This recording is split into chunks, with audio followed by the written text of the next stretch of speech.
सोलापुर के अक्कलकोट से अचानक हुई बर्फबारी और बेमौसम बारिश ने किसानों की भारी नुकसान पहुंचाया है। अक्कलकोट तालुका में देर रात तेज बारिश के साथ गिरे ओले से ज्वार और गेहूं की फसल पूरी तरह जमीन पर गिर गई है।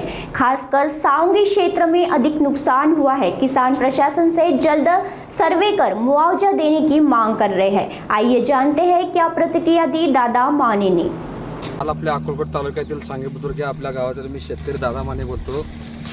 काल झालेल्या प्रचंड अवकाळी पावसामुळे गारपिटामुळे अतोनात शेतीचं नुकसान झालेलं आहे। ज्वारी असू द्या, गहू असू द्या, हरभरा असू द्या, जे वर्षभर धान्य जे खाण्यापिण्याचं जे धान्य आहे ते कालच्या अवकाळी पावसामुळे गारपिटामुळे प्रचंड नुकसान झाले। वर्षभर आता काय असेल धान्य, गहू असू द्या, ज्वारी असू द्या किंवा वैरण असू द्या पूर्णपणे खराब झालेले आहे। तरी आमची कळकळून या ठिकाणी शासनाला हात जोडून विनंती आहे की तातडीने पंचनामे करून जे का असेल ते आर्थिक सहाय्य करून पंचनामे करून तातडीने मदत मिळावी अशी आम्ही शासनाला विनंती करतो।